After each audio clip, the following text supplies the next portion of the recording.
coverage of the All-State Sugar Bowl New Year's Parade, live from the French Quarter. It is so fabulous to have this New Orleans favorite back in really all of its full glory. The All-State Sugar Bowl New Year's Parade hitting the streets of the French Quarter, rolling through this afternoon, and we are so excited to be here with you. I'm Randy Russo. I'm Travers Mackel. It's going to be an awesome event for the next hour. We are bringing it to you live here at WDSU. The parade rolls through the French Quarter. You're going to see great floats, great bands from around the country and here locally. We all know that Kansas State and Alabama are kicking off Saturday for the fantastic Sugar Bowl. Their bands are here. They're going to be performing as well. Yeah, the big game is tomorrow at 11 a.m., but, all the excitement is building right now. We've got so many fans behind us. I know the weather was a little bit dicey, probably about an hour ago, but it has not stopped those fans from coming out.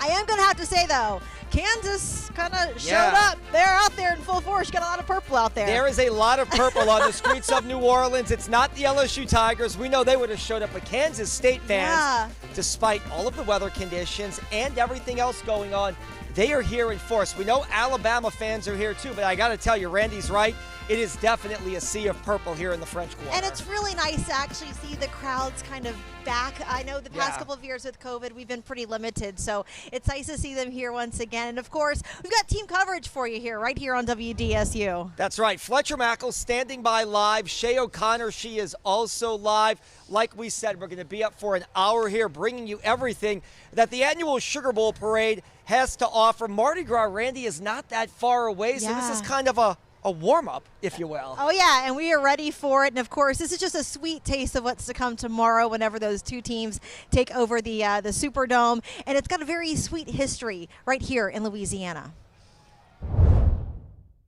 From a bowl of sugar to the Sugar Bowl, the highly anticipated New Year's game celebrates the history of Louisiana and one of its top crops, the sugarcane.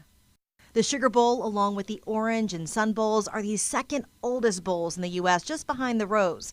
It really started out of necessity, getting its start back in 1935 in the throes of the Depression. The Sugar Bowl began at a time where the civic leaders around the city were looking to create economic development activity in the city during a time that was otherwise relatively dormant. The Sugar Bowl was once called the Midwinters Sports Association, formed by a group of citizens in New Orleans who felt like they could put on a game to rival that of the Rose Bowl. Bring two great teams to New Orleans at the end of the college football season and have a great time. The association initially used Tulane Stadium, which fittingly was constructed at the site of an old sugar plantation, and at the time could seat roughly 30,000 spectators. In 1934, they had to raise $30,000 to start the Sugar Bowl Classic. And nobody knew really how it was going to develop, obviously, back then. In that first game, the Tulane Green Wave defeated the Temple Owls 20-14. That first Sugar Bowl trophy now housed at the historic New Orleans collection in the French Quarter, where all the game's historic memorabilia are located. It's an 1825 British wine cooler, which was donated to the Sugar Bowl Committee in 1934 as the trophy for the winner of the game. From that successful debut, the Sugar Bowl was able to expand the stadium to accommodate more than 80,000 fans, welcoming bigger universities and teams to town, larger opportunities for the city like the Saints. And just like its name, the economic impact from the Sugar Bowl is very sweet, bringing in $250 to $300 million to the city each year. When the fans come to New Orleans, the hotels are full, the restaurants are full, the French Quarter is full, there's economic activity. That $2.5 billion over the last decade, that's real economic impact to the region. And we're, of course, excited to bring the 89th annual Sugar Bowl back to New Orleans. I want to say this, so you were hearing the story, but the crowds here are getting so excited. We're having like this Bama, KSU, back and forth chant war. You might be going to be able to hear that throughout the parade. It sounds like they're saying LSU, but they're saying KSU. Definitely the Kansas State fans are fired up. We should point this out. First time they have ever played in the Sugar Bowl. A fantastic experience for that university and all those fans from the Midwest. We know this is almost the 20th time for Alabama to be here. They're familiar with the Sugar Bowl in the city of New Orleans. And, you know, we've really touched on the economic impact that it's going to bring to New Orleans, but it's just an exciting time for the fans who are coming here, those folks who are getting to watch the big game from home. And, you know, the Sugar Bowl is always a great bowl game to watch. It is. Also, we want to welcome everybody in Birmingham, Alabama at our sister station, WVTM. They are watching this live. So many Alabama fans either en route or on their way for the big game tomorrow. But if they can't be here, they can watch all the festivities live. And you talked about the economic impact. We caught up with tourism leaders in the city of New Orleans, and they say this game just means so much to the city and the region of Southeast Louisiana. You get so many people that now come into the city for the Sugar Bowl who have never experienced a parade in the style of our Mardi Gras. And so what the Sugar Bowl parade has been able to do is give them a taste of what they could also expect when they come back from Mardi Gras. So it's a little bit of a tease, but it's also a great way for people who are in town to be rooting for their fans, for their bands, for their football team, and you know, the excitement on the street, as you can see, is palpable. I mean, it's just fantastic. And Mark Romig also says the game and the city hospitality, it's fantastic for all of the new fans. It's a great opportunity for people who have never been to the Sugar Bowl. Kansas State, for instance, they are so excited to be here, one of the major bowls for the first time. They're showing off what they have to show off. They want to bring it all to Alabama for the big game on Saturday. And there's such excitement. I went by the Hilton the other day where the headquarters hotel is for the Kansas State Wildcats, and it is just teeming with great spirit, people high-fiving. We're so glad to be in New Orleans. They drove here, they flew here, they got here however they got here, and they are going to enjoy New Orleans in a big way, and they've already started doing that, as you can see. And following the COVID pandemic, this game, what it means to the city, is big. We're expecting the low 80% occupancies for tonight and tomorrow night. It'll taper off on New Year's Day and into the first part of the week, but that's pretty solid.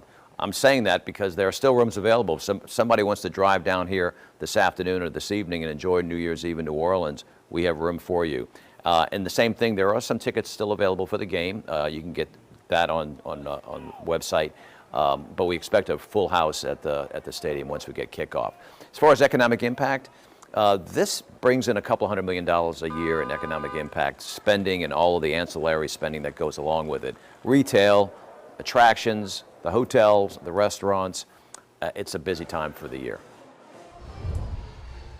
Yeah, that it is, Randy. And Mark Romig also told me that all the travel chaos going on around the country, he does not think it's impacting the Kansas State fans. He says they found ways to get here, whether it be that 13-hour drive or jumping on other flights. They were not going to be stopped. First time here, they were definitely Certainly. coming. And you know, the parade's actually getting started behind us right now. You've got the Jerusalem Shriners who are getting everything going. The WDSU parade tracker just moved through. And speaking of those Kansas State fans, our own Shay O'Connor is live for us on the parade route, speaking with some of those fans who made that big trip to the Big Easy. Shay.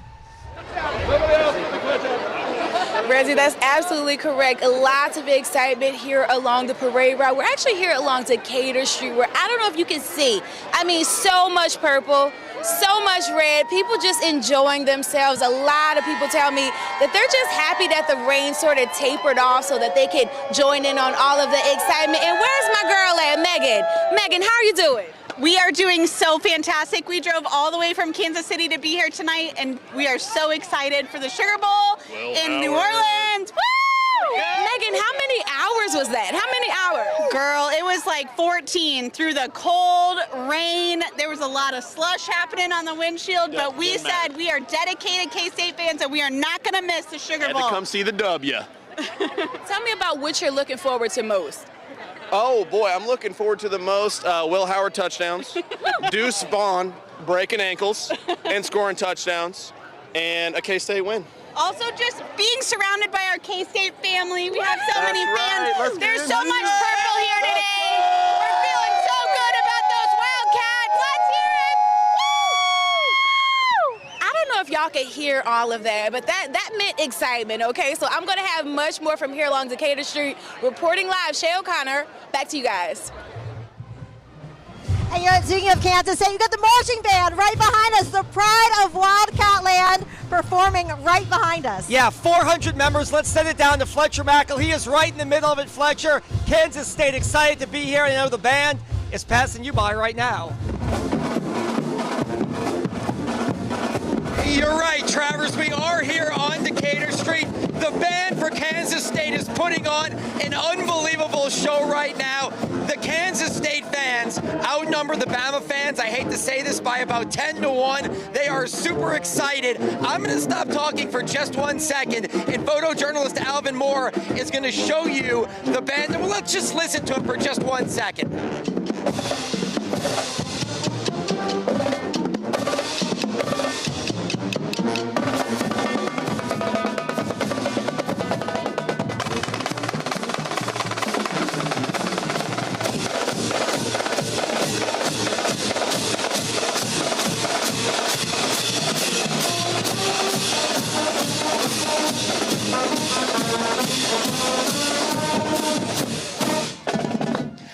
Very nice. The Kansas State Wildcat Marching Band doing a tremendous job. I feel like they're playing for me. Talk about an amazing front row seat.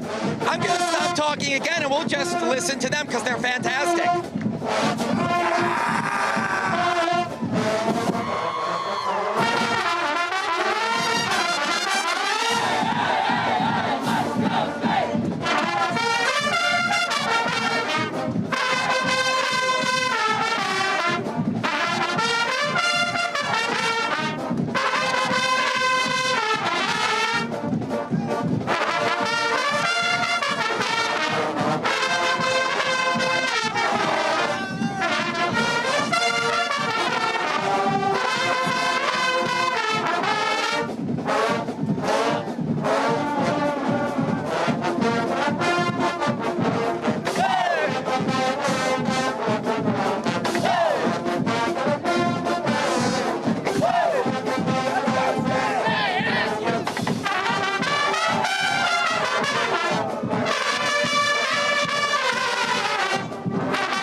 Travers and Randy, that was fantastic stuff. Just awesome. The Kansas State Wildcat Marching Band. What a way to start this parade on Decatur Street. The rain is over. The weather is nice. There are thousands of fans here enjoying their first ever Mardi Gras parade. Just awesome stuff. I'll send it back to you all at the main stage.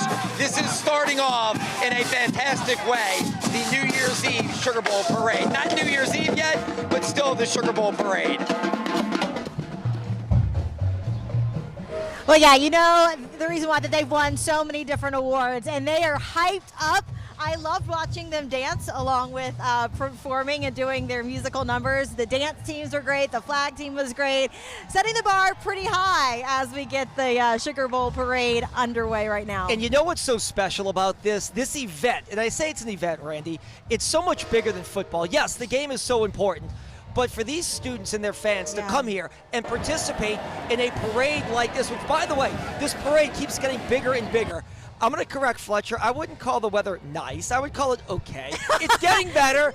It's a little dreary, but the sun is shining all of a sudden here. So all these fans lining up, though, it's absolutely great. For the band members, I don't know if they've ever participated in a parade at Kansas State. So it's great to see. It's an incredible experience. And for all their fans to take in what New Orleans has to offer. Especially, you know, of this caliber, and to really experience what Louisiana has to offer. What's coming up right now, we've got the Smoky Mary. You're typically going to see this during the Orpheus Parade. Riding aboard this float, we've got members of the Sugar Bowl Executive Committee here. And this is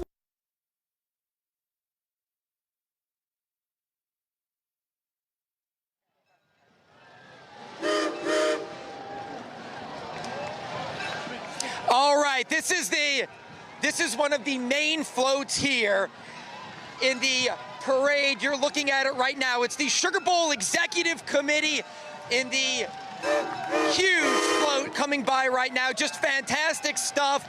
We're going to go ahead and try to talk to one of these people right here. I see Jay Batt. Former city councilman. Hello. How great is this? I'm going to walk.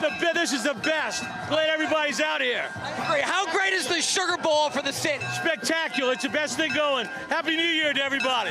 Yes, to you too, Jay. We got great people.